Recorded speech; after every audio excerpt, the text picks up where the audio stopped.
I always thought Sarah and I had a strong marriage. We had been together for nearly 6 years, and although we didn't have any kids, our life was pretty solid. At least that's what I thought.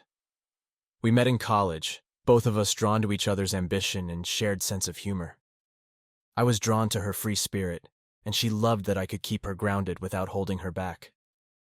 Our relationship was one of those that people often envied. Good communication, a strong connection, and a mutual respect that seemed to run deep. Our neighborhood was quiet, full of friendly faces, and the kind of small-town charm that you see in movies. We weren't close with many of our neighbors, but we were cordial. I'd wave at the old couple across the street, occasionally borrow tools from the guy next door, and chat with the woman a few houses down who always had her dog out for a walk. But for the most part, we kept to ourselves, content with our own little world. The man who lived next door, Michael, was a little different. He was around my age, a bit older, maybe by a couple of years. He was single and spent most of his time outside, tending to his immaculate lawn or working on his car. We chat now and then, about sports, the weather, the usual neighborhood small talk, but nothing ever went deeper than that. Looking back, maybe I should have noticed things earlier. The way Sarah's mood would shift for no reason, or how she suddenly became more concerned about her appearance, even when we were just lounging around the house. I chalked it up to her wanting to feel good about herself, and I didn't think much of it. After all, I loved seeing her happy, and if she wanted to spend an extra hour getting ready just to go to the grocery store, who was I to complain? It wasn't until a few months ago that the distance started to become noticeable. We used to talk about everything, but lately our conversations were shorter, less engaging.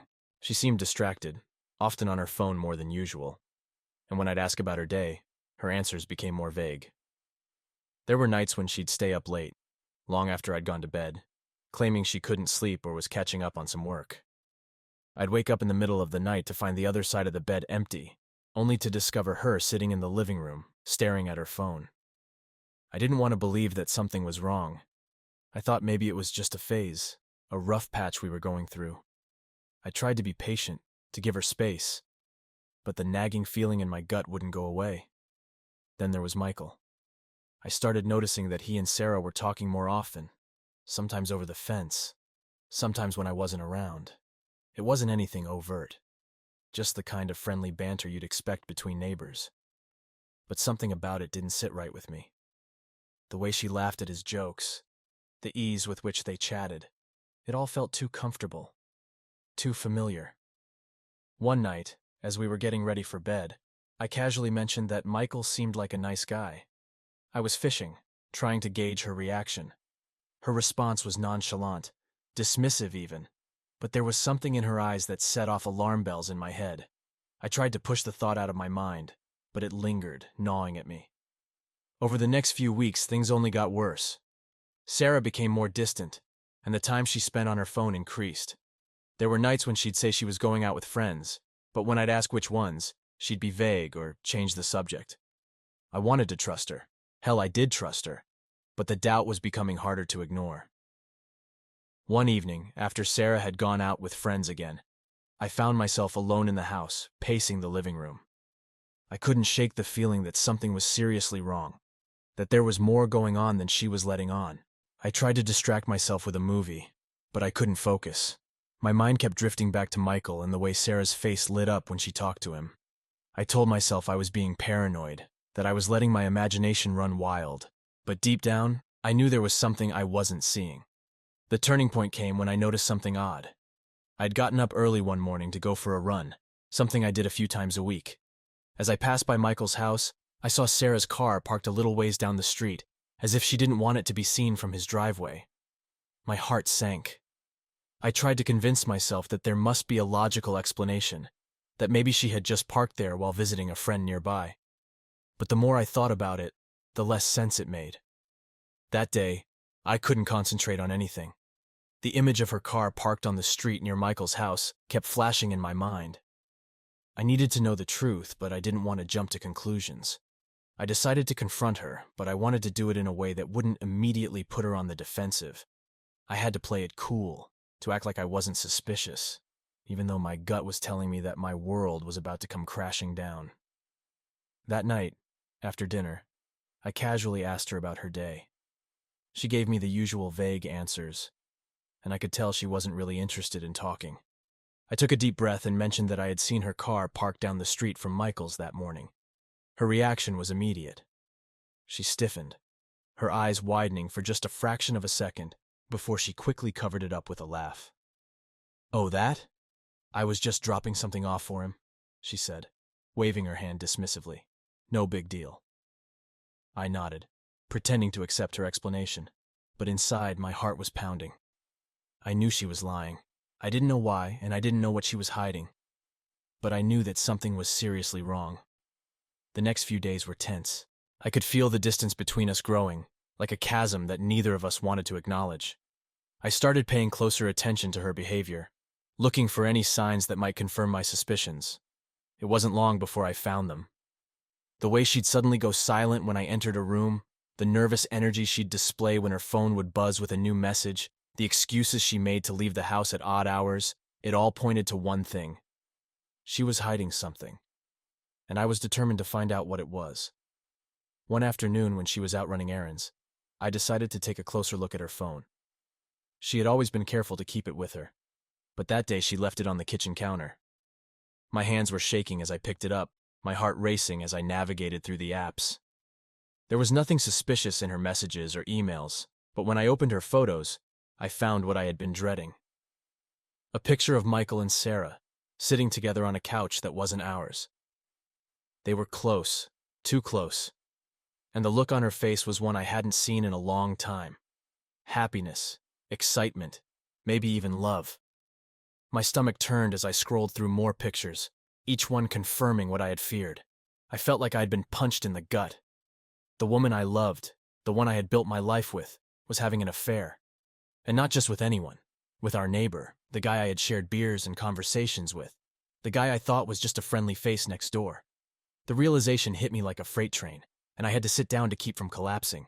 I felt a mix of emotions, rage, betrayal, heartbreak. But most of all, I felt numb. I stared at the phone in my hand, the evidence of her betrayal right there in front of me, and for the first time, I didn't know what to do. The reality of it all was sinking in, and I knew there was no going back. My life was about to change, and there was nothing I could do to stop it. But one thing was certain. I wasn't going to let this slide. I was going to confront her, and I was going to make damn sure she knew exactly what she had done. I don't remember much about the next few days. My mind was in a fog, a thick haze of disbelief and anger. Every time I closed my eyes, all I could see was that picture of Sarah and Michael, sitting too close, smiling too wide. I knew I had to confront her, but the thought of it made my stomach churn. What would I say? What could I say? The woman I loved, the woman I thought I knew, had betrayed me in the most intimate way possible. That Friday night, Sarah was acting strange, more so than usual. She was fidgety, kept checking her phone, and seemed unusually eager to get dinner over with. I played along, forcing myself to eat, though I could barely taste the food. My mind was racing, my heart pounding in my chest as I waited for the right moment to bring it up. But then, something happened that pushed me over the edge. After dinner, she suggested that we go out to meet some friends at a local bar.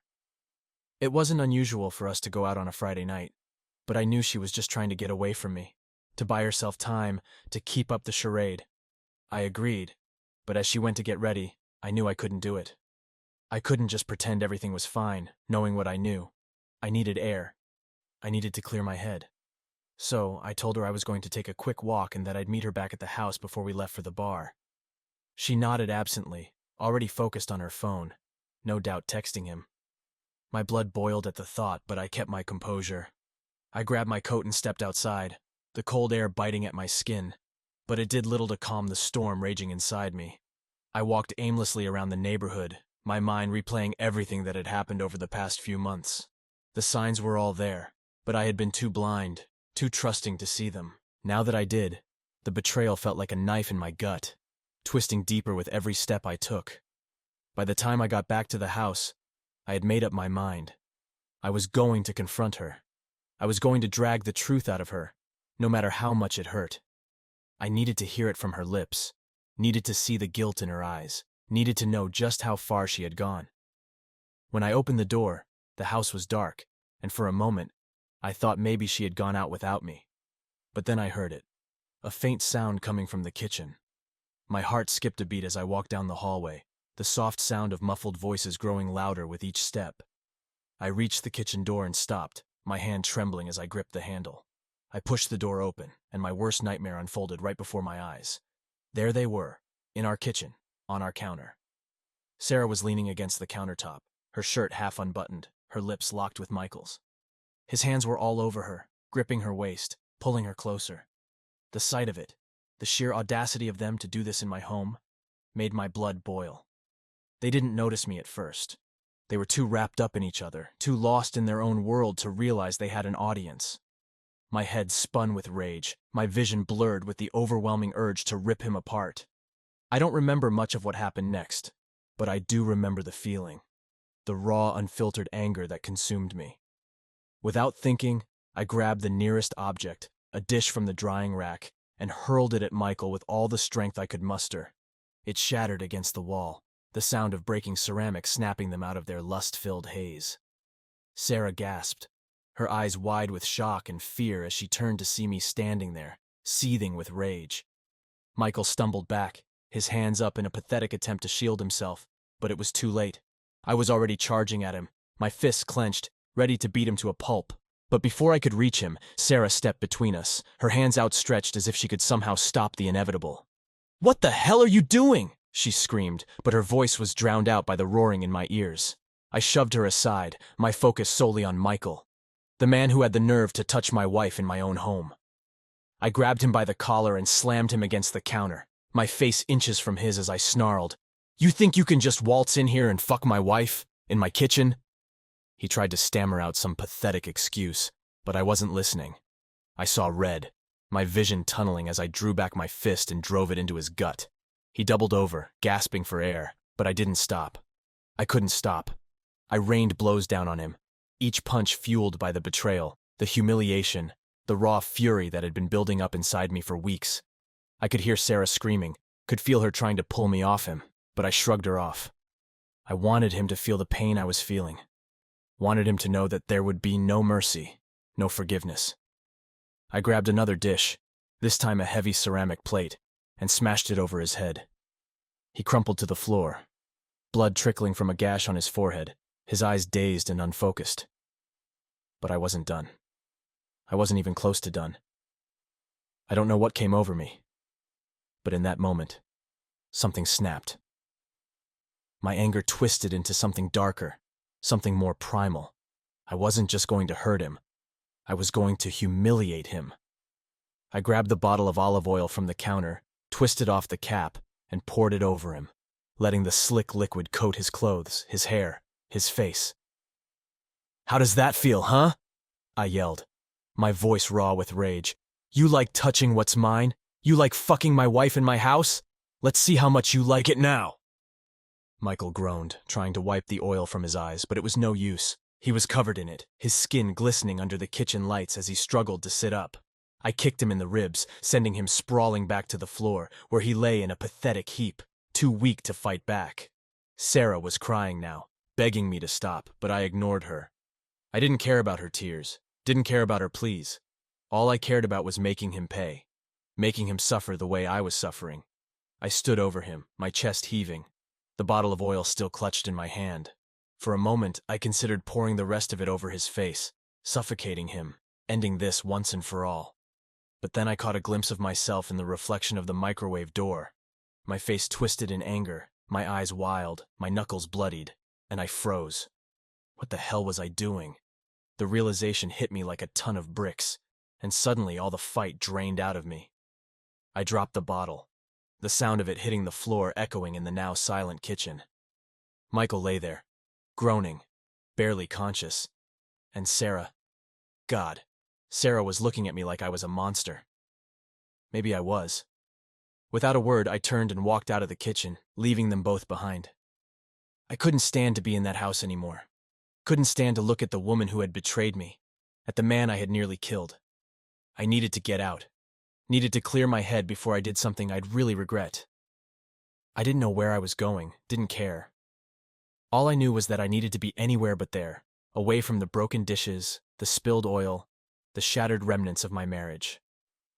As I stepped out into the cold night air, the reality of what had just happened hit me with full force. My life, the life I had built with Sarah, was over. There was no coming back from this, no fixing what had been broken. And the worst part, I had no idea what to do next. The walk outside didn't do much to cool the raging fire inside me. My fists were still clenched, my chest heaving as I tried to process everything that had just happened. Sarah, Michael, in our kitchen of all places. The image was burned into my mind, seared there like a brand that I couldn't shake no matter how hard I tried. After a few minutes of pacing up and down the street, I stopped. I couldn't just walk away from this. I couldn't just leave them in my house like nothing had happened. No, this needed to end now, and it needed to end on my terms. I took a deep breath, steeled myself, and turned back toward the house. I wasn't going to let them walk away from this without facing the consequences. When I re-entered the house, the kitchen was quiet. The only sound the faint drip of oil from the countertop onto the floor. Michael was still lying there, groaning softly, his body curled in on itself as he clutched his ribs. Sarah was kneeling beside him, tears streaming down her face as she tried to help him sit up. The sight of them together, her hands on him, trying to comfort him, made my blood boil all over again. She looked up as I walked in, her eyes wide and red-rimmed. "Jason, please, let's just talk about this," she pleaded, her voice trembling. "This isn't what it looks like, I swear." "Not what it looks like?" I interrupted, my voice low and dangerous. "You're going to stand there and tell me that what I just saw was a fucking misunderstanding?" Sarah flinched at the venom in my tone, her mouth opening and closing as she searched for something, anything to say. But there was nothing she could say that would make this better. Nothing she could say that would erase what she had done. "Get up," I ordered, my eyes narrowing at her. "Both of you, get the fuck up." Michael groaned as he tried to push himself off the floor, his movements sluggish and pained. Sarah helped him, her hands trembling as she guided him to his feet. When they finally stood, they both looked at me, Michael with fear, Sarah with a mix of guilt and desperation. "What do you want?" Sarah asked, her voice barely above a whisper. "Jason, please, let's just sit down and talk about this. We can—" "I don't want to talk," I snapped, cutting her off. "I want you out. Both of you. Now." Her eyes widened in shock, as if she hadn't expected this reaction. As if she thought I'd just sit down and have a rational discussion about how she had been fucking our neighbor behind my back. "Jason, wait," she started, stepping toward me, her hand reaching out. "Please, let's not do this. We've been together for so long. We can work through this. I made a mistake, but we can—" "Mistake?" I barked out a harsh laugh, the sound bitter and hollow. "You call that a mistake? Sneaking around behind my back, bringing him into our home, into our kitchen? That's not a fucking mistake, Sarah. That's a deliberate choice. And now you're going to have to live with the consequences." She opened her mouth to protest, but I didn't give her a chance. "Pack your shit and get out," I said coldly, my voice devoid of any emotion. "I don't care where you go, but you're not staying here, and take him with you." Michael, who had been standing there in stunned silence, finally found his voice. "Jason, man, don't you fucking man me," I growled, taking a step toward him. He immediately took a step back, his hands coming up in a placating gesture. "You think I'm going to let you stay in my house after what you did? You think you get to just walk away from this?" "Jason, please," Sarah cut in, her voice trembling. "This is our home. We can't just leave." "You should have thought of that before you decided to fuck him in our kitchen," I shot back, my eyes blazing with anger. "You're lucky I'm letting you walk out of here in one piece." Her face crumpled, her tears falling faster now as she realized there was no talking her way out of this. "Where am I supposed to go?" she whispered, her voice breaking. "Jason, please. I have nowhere else." I felt a pang of something, regret, pity, I didn't know what, but I quickly shoved it aside. She didn't deserve my sympathy. Not after what she had done. "That's not my problem," I said coldly. "You made your bed, now you can lie in it. Go stay with him, or go to a fucking hotel, I don't care. But you're not staying here." Michael, who had been inching toward the door, suddenly spoke up, his voice weak and strained. "Maybe we should just go, Sarah. Let's just—" Let's just give him some space. Listen to him, I said, my voice like ice. Take whatever you need and get the hell out. For a moment, she just stood there, her eyes darting between me and Michael as if she couldn't believe this was happening. Then finally, she seemed to accept the reality of the situation. With a shaky nod, she turned and walked toward the stairs, her footsteps heavy and slow. I watched her go, my chest tight with a mixture of anger and pain. This was it. This was the end. There was no coming back from this, no fixing what had been broken. Whatever we had, whatever we were, it was over. As she disappeared up the stairs, I turned my attention back to Michael. He was still standing there, his face pale and his body trembling. I could see the fear in his eyes, the fear that I might lash out again, that I might not let him leave without a few more bruises to remember me by. You, I said, pointing at him, don't ever come near me again. Don't come near this house. Don't come near Sarah. If I see you, I swear to God, I'll finish what I started. He nodded frantically, his eyes wide as he backed toward the door. I'm sorry, Jason. I'm really sorry. I didn't mean for any of this to happen. Save your apologies, I spat. Just get out. He didn't need to be told twice. He practically bolted for the door, his shoes slipping on the oil-slick floor as he made his escape. I heard the door slam behind him, and then there was nothing but silence. I stood there for a long time, staring at the spot where he had been, my mind racing with everything that had just happened. I had thrown him out, kicked him out of my house, out of my life, but it didn't feel like enough. It didn't feel like I had done anything to right the wrongs that had been done to me. When I finally heard footsteps on the stairs, I turned to see Sarah coming down, a small suitcase in her hand and a backpack slung over her shoulder. Her eyes were red and puffy, her face pale and drawn, but I didn't feel any pity. All I felt was a deep, gnawing emptiness. She stopped at the bottom of the stairs, looking at me like she wanted to say something, but I cut her off before she could even try. Don't, I said, my voice flat. There's nothing you can say that will change this. Just go. Her lip trembled, and for a moment I thought she might argue. But then she nodded, a small, defeated gesture, and turned toward the door.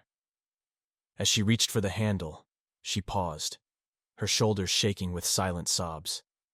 I'm sorry, she whispered, her voice barely audible. But I didn't respond. I couldn't.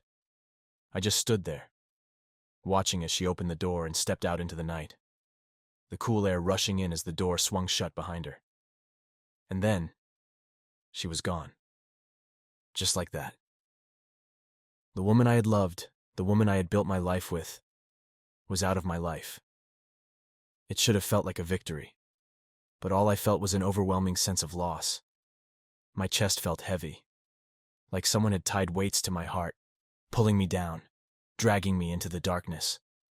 I stood there in the middle of the kitchen, surrounded by the remnants of our life together, the broken dishes, the spilled oil, the shattered pieces of a love that had once meant everything to me. I didn't know what to do next. I didn't know how to move forward from this.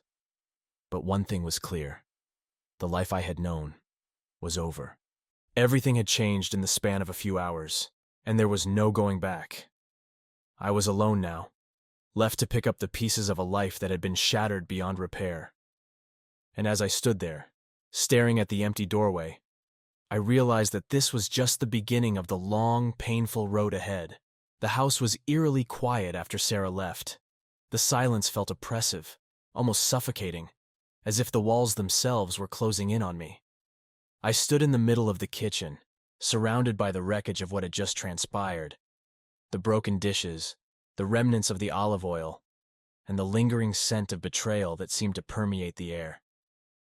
I didn't move for a long time, just stood there, replaying the events in my mind, trying to wrap my head around what had happened. It was surreal, like something out of a bad dream that I couldn't wake up from. But this was real. This was my life now, and there was no escaping it. The anger that had fueled me earlier was beginning to wane, replaced by a cold, hard resolve. Sarah had betrayed me in the worst possible way, and I wasn't about to let her walk away from this unscathed. She had taken something from me, something that could never be returned, and I was going to make sure she paid for it. But I knew that I couldn't act on impulse. I needed to be smart, calculated. If I lashed out without thinking, I'd only end up regretting it later. No, I had to hit her where it hurt the most. As I stood there, the wheels in my mind began to turn. I knew Sarah better than anyone. I knew what made her tick, what she valued most. She had always been proud of the life we had built together, the stability, the comfort, the image of the perfect couple. She had enjoyed the social status that came with it, the respect and admiration of our friends and neighbors. It was all a facade, of course, but it was a facade that she had worked hard to maintain. And now, I was going to tear it all down. I grabbed a dish towel and began cleaning up the mess in the kitchen, my mind already forming a plan. It was simple, really. I was going to strip away everything that she had taken for granted, the house, the money, the reputation.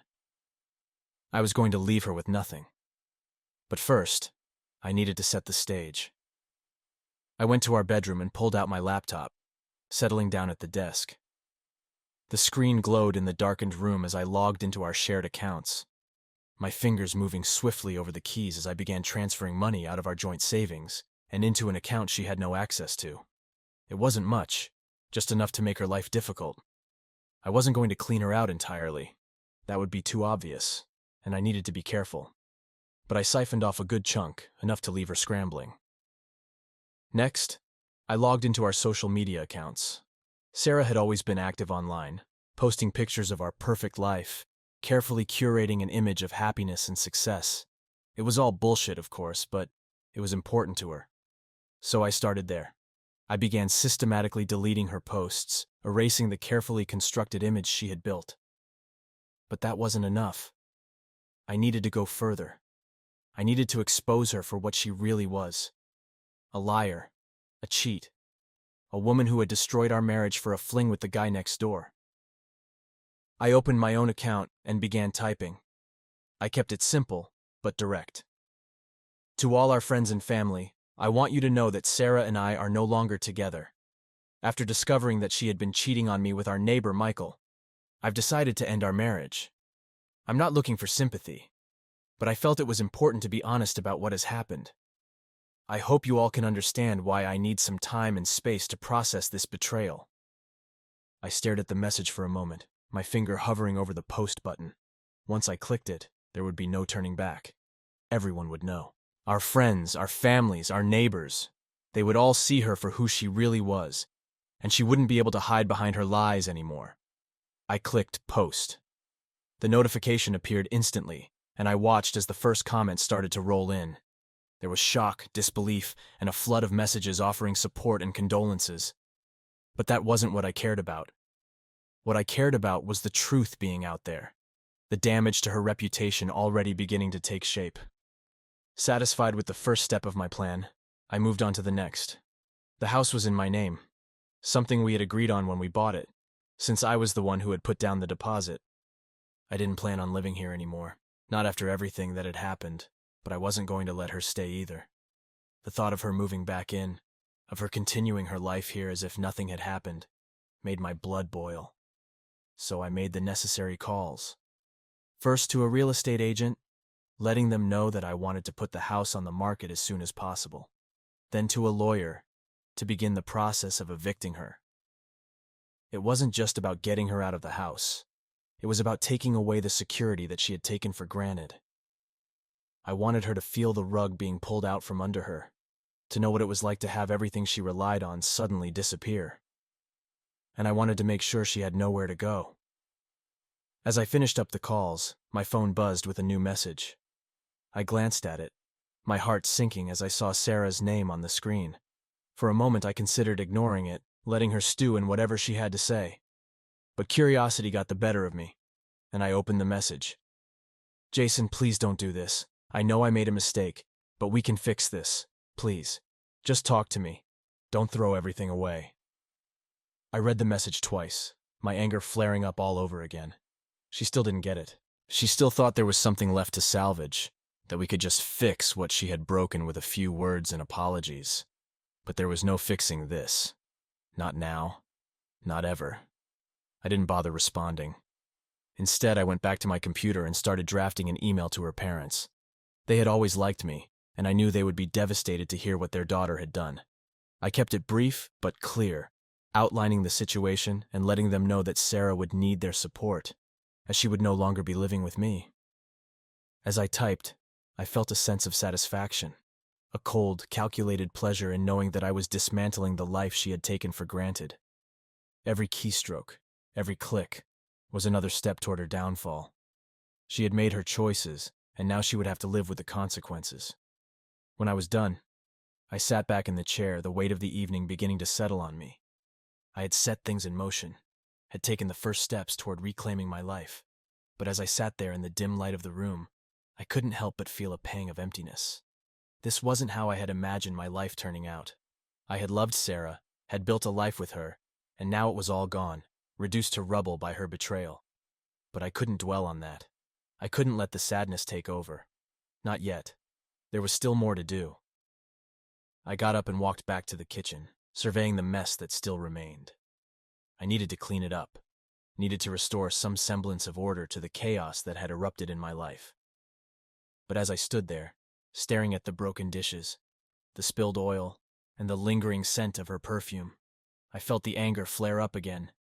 I grabbed a trash bag and began sweeping the broken pieces into it, my movements quick and sharp, fueled by the rage that was still simmering just below the surface. Each shard of glass that I picked up, each piece of broken ceramic, felt like a small victory, a step toward erasing the memory of what had happened here. But no matter how much I cleaned, no matter how spotless I made the kitchen, I knew that I could never truly erase what had happened. The damage was done, and the scars would remain long after the last piece of broken glass had been swept away. When I was finally done, I stood in the middle of the kitchen, the bag of broken pieces at my feet, and took a deep breath. The house was quiet again, the only sound the faint ticking of the clock on the wall.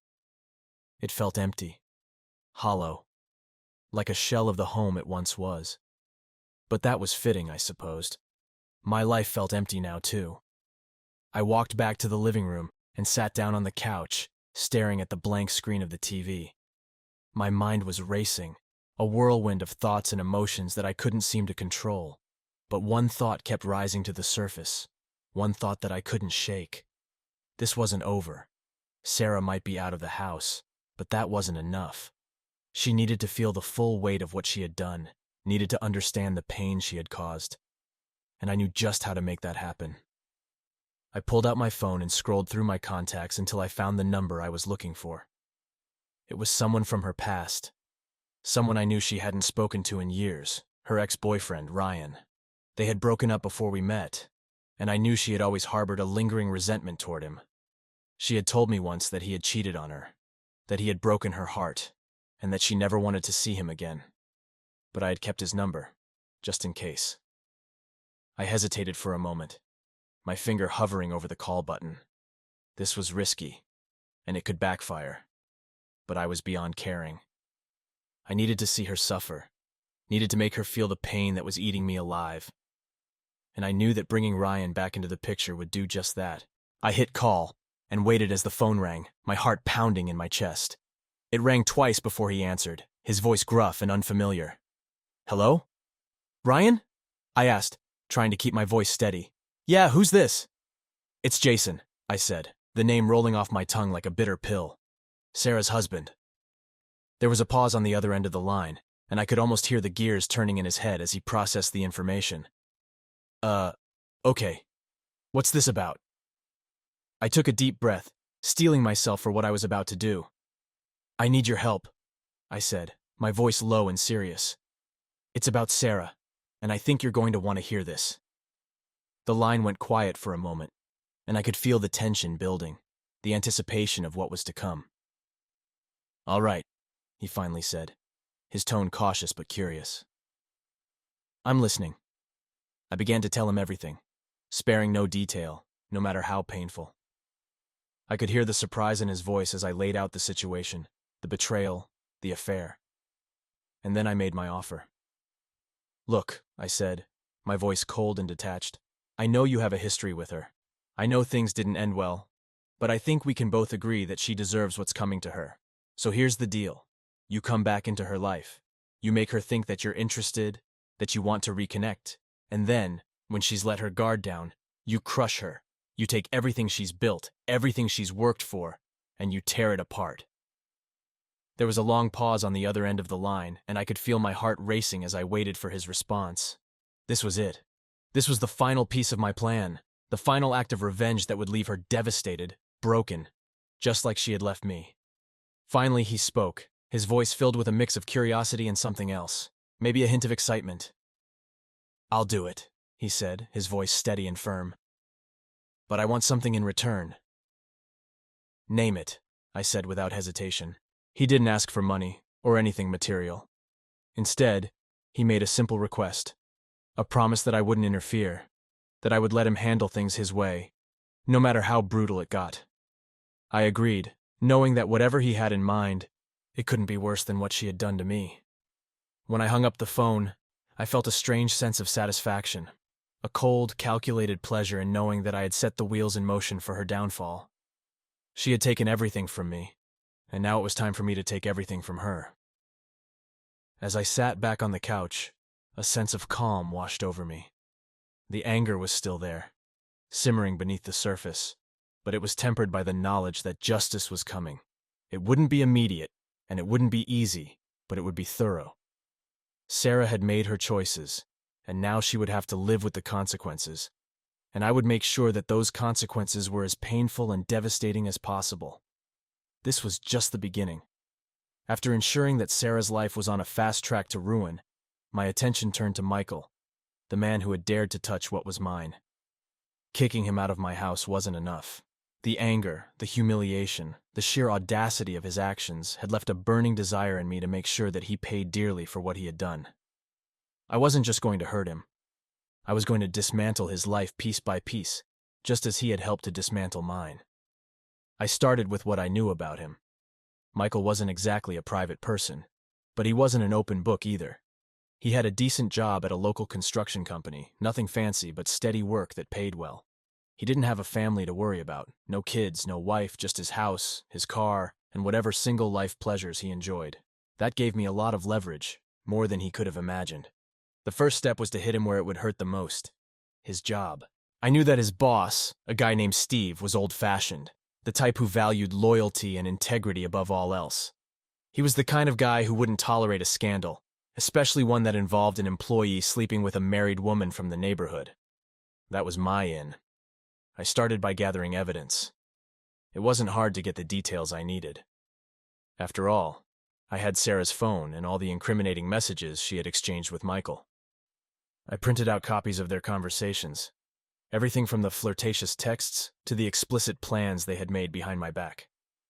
I wanted to make sure that when Steve saw it, there would be no doubt about what kind of man Michael really was. Once I had everything in order, I composed a letter to Steve, keeping the tone professional, almost clinical. I explained that as a concerned member of the community, I felt it was my duty to inform him of Michael's inappropriate and unethical behavior. I included the evidence, ensuring that it painted a clear picture of Michael's lack of moral character and the potential liability he could pose to the company's reputation. I knew Steve wouldn't ignore this, especially not with the risk of such a scandal tarnishing his business. I mailed the letter and waited. It didn't take long for the fallout to begin. A week later, I got word from a mutual acquaintance that Michael had been let go from his job. Apparently, Steve had called him into the office, laid out the evidence, and given him an ultimatum: resign quietly or be fired publicly. Michael chose the former, but it didn't matter. Word spread quickly, and soon everyone in town knew about the affair. The whispers and gossip were relentless, and Michael found himself at the center of a storm he couldn't control. But that was only the beginning. Next, I turned my attention to his personal life. Michael had always prided himself on being well-liked, especially by the ladies. He was the kind of guy who thrived on attention, who basked in the admiration of others. But I was about to take that away from him. Using a burner phone, I created a fake online profile, a woman who seemed like the perfect catch, someone who shared all of Michael's interests and seemed genuinely interested in getting to know him. It didn't take long for him to take the bait. Within days, he was messaging her regularly, eager to set up a date and meet in person. I played along, feeding his ego, making him think that he had found someone new who was completely enamored with him. When the time came for them to meet, I arranged for it to be at a popular bar downtown, a place where he was sure to be seen by plenty of people he knew. I made sure to get there early, staking out a spot where I could watch the whole thing unfold. When he arrived, he looked confident, even a little smug, like he was on top of the world despite everything that had happened. But of course, there was no date. There never was. After about half an hour of waiting, he started to get nervous, checking his phone, glancing around the bar. I watched as confusion turned to frustration, and then to embarrassment, as it became clear that he had been stood up.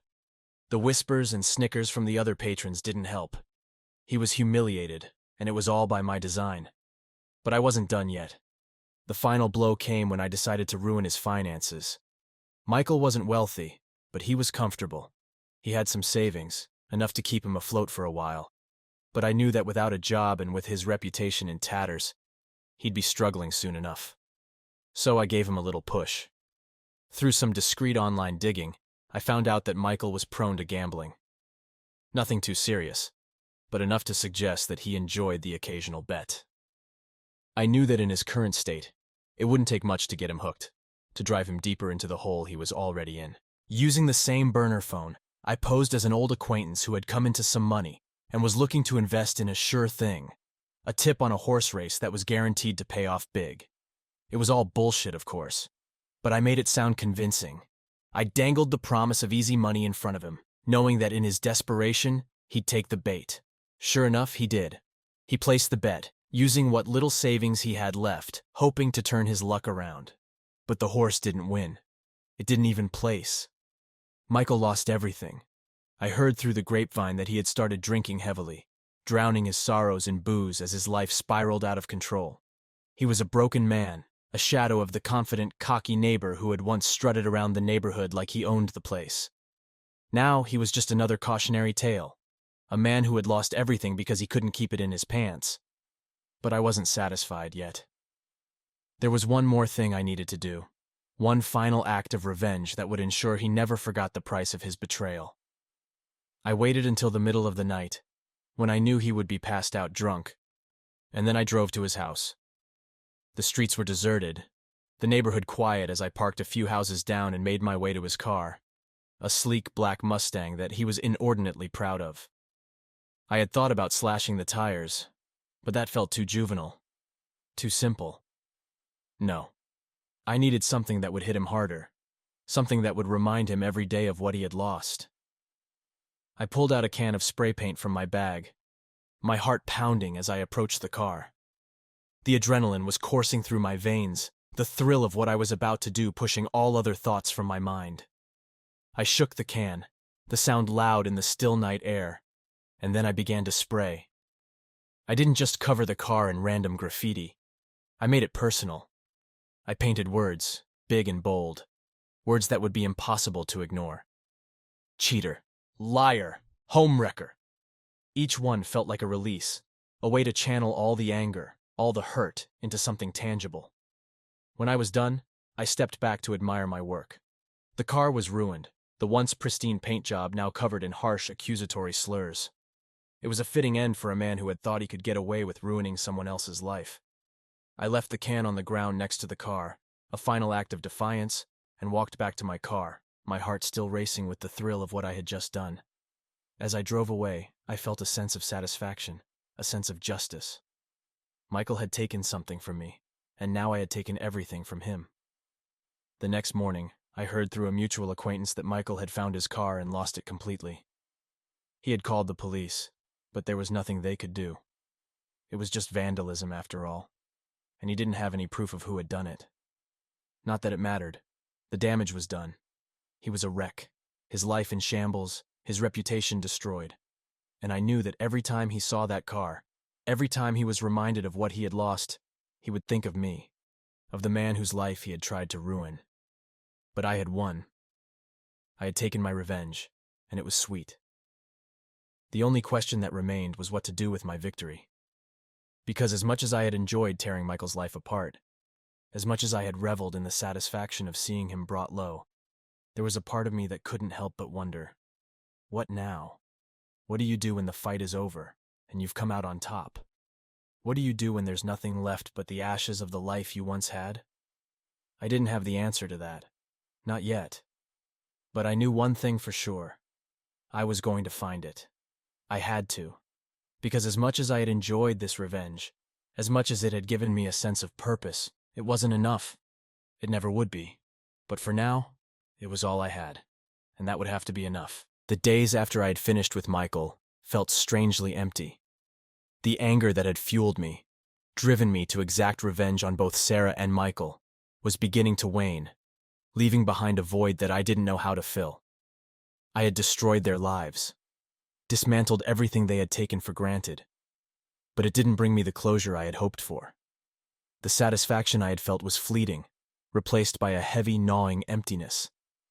I had won, but what exactly had I won? My life was still in ruins, the future I had envisioned with Sarah nothing more than a pile of ashes.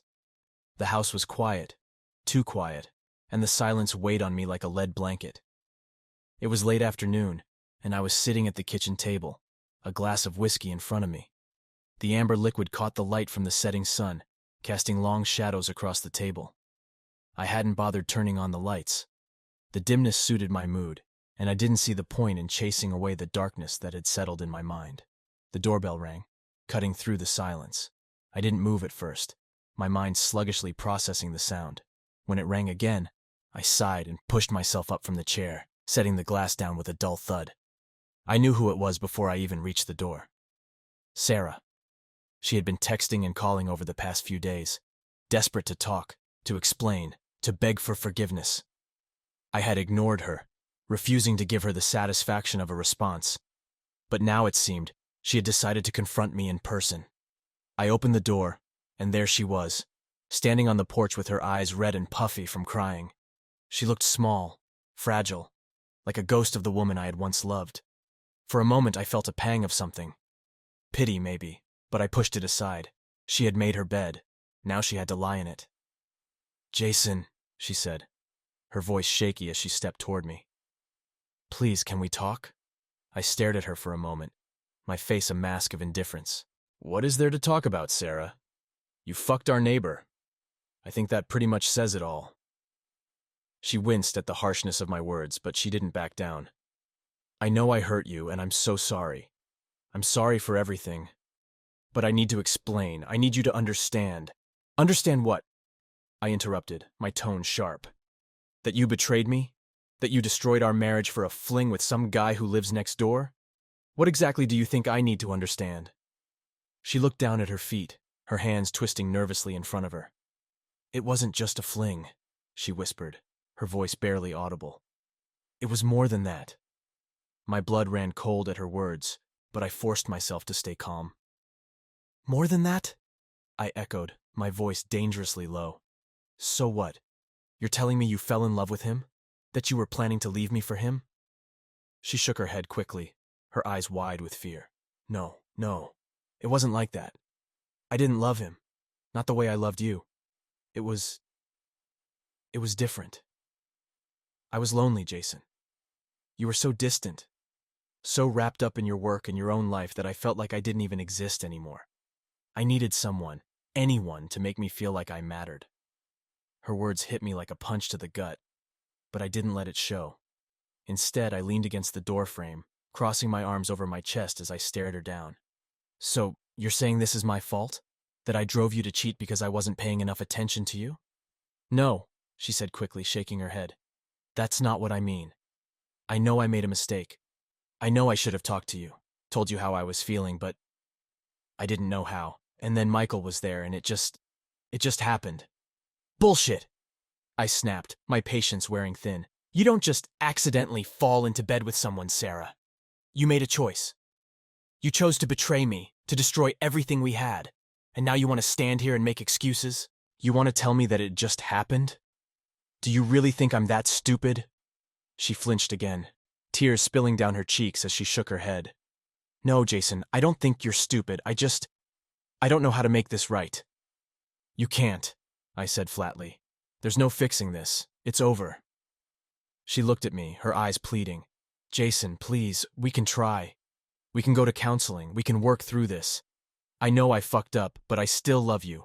We can make this work, I know we can. I let out a bitter laugh, shaking my head. Make it work? After everything you've done? How do you think that's supposed to happen, Sarah? How am I supposed to look at you, to live with you, knowing that you betrayed me in the worst possible way? There's no coming back from this. You've destroyed everything and there's no fixing it. She was crying in earnest now, her shoulders shaking with sobs as she wiped at her eyes. Please, Jason, don't do this. Don't throw everything away. I know I hurt you, but we've been together for so long. We can't just end it like this. I watched her for a moment, my heart hardening as I listened to her plead. This was the woman I had loved, the woman I had built my life with, and now she was nothing more than a stranger to me. The memories we had shared, the life we had built, they were all tainted, poisoned by her betrayal. There's nothing left to save, Sarah, I said quietly. It's over. She stared at me, her face crumpling as the reality of my words hit her. You don't mean that, she whispered. You can't mean that. I do, I said, my voice firm. I've already contacted a lawyer. I want a divorce. She shook her head, backing away from me as if the words had physically struck her. No, Jason, please. Don't do this. We can fix this. We can… Stop it, I snapped, cutting her off. Just stop. There's nothing left to fix. You need to accept that. She stood there staring at me in disbelief, her hands trembling as she tried to process what I had said. But what about us? What about everything we've been through? You can't just throw it all away. I'm not the one who threw it away, I said coldly. You did. The moment you decided to sleep with Michael, you destroyed everything we had. And now you have to live with that. She looked like she wanted to argue, to fight, but I could see the realization dawning in her eyes that this was it, that there was no going back. Finally, after what felt like an eternity, she nodded, her shoulders slumping in defeat. Okay, she whispered, her voice broken. If that's what you want. It is, I said, my tone leaving no room for doubt. She stood there for a moment longer, her eyes searching mine as if looking for some sign of hope, some indication that I might change my mind. But there was nothing. I had made my decision, and there was no turning back. All right, she said finally, her voice barely audible. I'll get my things. I stepped aside, allowing her to pass as she made her way up the stairs to the bedroom. I didn't follow her. I couldn't. I just stood there staring at the spot where she had been, my heart heavy with a mix of emotions that I couldn't quite untangle. I heard her moving around upstairs, the sounds of drawers opening and closing, of items being packed into a suitcase. It didn't take long. She didn't have much left here anymore, just the remnants of a life that no longer existed. When she finally came back down, she was carrying a small suitcase, her eyes red and swollen from crying. She stopped at the door, turning to look at me one last time. I'm sorry, she whispered, her voice choked with tears. I'm so sorry, Jason. I didn't respond. There was nothing left to say. I watched as she opened the door and stepped out into the evening light, the sound of the door closing behind her like the final nail in the coffin of our marriage. And just like that, she was gone. I stood there for a long time, staring at the closed door, my mind numb. I had thought that this moment would bring me some sense of closure, some sense of finality, but all I felt was an overwhelming emptiness. The house, once filled with the sounds of our life together, was now silent, echoing with the ghosts of what had been. I walked back to the kitchen, picking up the glass of whiskey I had left on the table. I stared at the liquid, swirling it around in the glass as I tried to make sense of everything that had happened. But there were no answers, no easy explanations for the pain, the anger, the loss. I raised the glass to my lips and took a long, slow drink, the burn of the alcohol a welcome distraction from the thoughts that threatened to overwhelm me. When the glass was empty, I set it down with a heavy sigh, running a hand through my hair as I leaned back in the chair. The divorce would be quick, simple. We had no kids, no complicated assets to divide, just a house that I no longer wanted, and a life that I no longer recognized. It would be over soon, and then… What? I didn't know. I didn't have a plan, didn't have a vision for what came next. All I knew was that the life I had built with Sarah was gone, and now I had to find a way to move forward. But for now, I was just tired. Tired of the anger, tired of the pain, tired of the endless thoughts that swirled in my mind. I needed rest, needed time to process everything that had happened. I got up from the table and headed to the bedroom, not bothering to turn on the lights as I collapsed onto the bed. The sheets still smelled like her, a faint reminder of what had been, but I was too exhausted to care. As I lay there staring up at the ceiling, I felt the weight of everything pressing down on me, threatening to pull me under. But I wouldn't let it. Not tonight. Tonight, I would sleep. And tomorrow, I would figure out what came next. The day the divorce was finalized, I felt a strange mix of emotions. Relief, yes, but also a sense of finality that left me feeling hollow. The life I had built with Sarah was officially over, reduced to a stack of legal documents and a few signatures. There were no dramatic courtroom scenes, no heated arguments over assets or who got what. It was clean, almost antiseptic. A quiet end to what had once been the most important relationship of my life. I moved out of the house shortly after. I couldn't bear to stay there any longer, surrounded by the memories of a life that had been shattered beyond repair. The house had sold quickly, and I took the opportunity to start fresh, to find a place where I could rebuild and leave the past behind. My new apartment was small, just a one-bedroom unit in a quiet part of town. It was nothing like the house Sarah and I had shared, but that was exactly what I needed. I wanted a space that was mine, untouched by the memories of what had come before. I spent the first few days unpacking, arranging my things, trying to make the place feel like home. It was a slow process, but with each box I emptied, I felt a little lighter, a little more like myself. It wasn't easy at first. The silence was deafening, and the emptiness of the apartment was a constant reminder of what I had lost. But over time, I began to find solace in the quiet, in the simplicity of my new life. There were no more fights, no more betrayals, no more wondering where Sarah was or what she was doing. It was just me, alone with my thoughts, and for the first time in a long time, that was okay. I threw myself into my work, taking on new projects, pushing myself harder than ever before. It was a welcome distraction, something to focus on, to pour my energy into. I spent long hours at the office, staying late, working weekends. My colleagues noticed the change, but they didn't say anything. They just gave me the space I needed, and for that I was grateful. Outside of work, I started picking up old hobbies, things I hadn't done in years.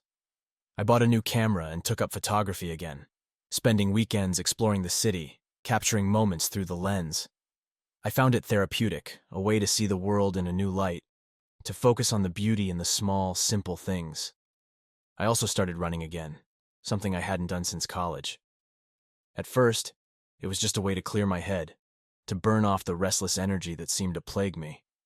But soon, it became more than that. It became a routine, a discipline, something to look forward to. I ran every morning, no matter the weather, pushing myself to go further, to run faster. With each mile, I felt a little more in control, a little more like I was reclaiming my life. Over time, I started to reconnect with old friends, people I had lost touch with during my marriage. It was awkward at first, re-establishing those connections, but it got easier. They welcomed me back into their lives without hesitation, offering support, understanding, and most importantly, friendship. We'd go out for drinks, catch a game, or just hang out and talk. It wasn't anything extraordinary, but it was what I needed, a reminder that I wasn't alone, that there was still a world out there waiting for me. One evening, after a particularly long day at work, I decided to treat myself to dinner at a little Italian place I'd discovered not far from my apartment. The restaurant was small, cozy, with a warm, inviting atmosphere. As I sat there enjoying a glass of wine and waiting for my food, I found myself reflecting on how far I had come. It wasn't just the physical distance I had put between myself and the life I once had, but the emotional distance as well. I no longer felt the sharp, searing pain of betrayal when I thought about Sarah. It was still there, lingering in the background, but it had dulled over time, replaced by a sense of acceptance. I had come to terms with what had happened, with the choices that had led me here. It hadn't been easy, and there were still days when the memories would resurface, threatening to pull me back into the darkness. But those days were fewer and farther between now, and I knew that I was healing. As I finished my meal and paid the bill, I realized something important, something that had been slowly creeping up on me, unnoticed until that moment. I was content. Not happy necessarily, but content in a way I hadn't been in a long time. My life was simple, uncomplicated, and for the first time in years, I felt like I was in control of it. That night, as I walked back to my apartment, the cool evening air brushing against my skin, I allowed myself to think about the future. It wasn't something I had done much of since the divorce. I had been too focused on getting through each day, on putting one foot in front of the other. But now, with the weight of the past slowly lifting, I began to consider what might come next. I didn't have all the answers, and I wasn't in any rush to figure everything out. I knew there would be challenges ahead, that the road to fully rebuilding my life would be long and winding. But for the first time, I felt a sense of hope, a quiet optimism that maybe, just maybe, things would be okay. I thought about the things I wanted to do, the places I wanted to see. I made a mental list of goals, both big and small. Things like traveling, taking a photography class, maybe even trying my hand at writing. They were just ideas, vague aspirations, but they gave me something to look forward to, something to work toward. When I got back to my apartment, I sat down at my desk, pulled out a notebook, and started jotting down those ideas. As I wrote, I felt a sense of clarity, a sense of purpose that had been missing for so long. This was my life now, and it was up to me to shape it, to decide where I wanted it to go. I didn't know what the future held, and that was okay. For now, it was enough to know that I had a future, that I had survived the storm and come out the other side stronger, more resilient. The pain of the past would always be a part of me, a scar that would never fully fade, but it didn't define me. It didn't control me. I was ready to move forward, to build something new, something better. And as I closed the notebook and looked out the window at the city lights, I felt a sense of peace settle over me. For the first time in a long time, I felt like I was finally home.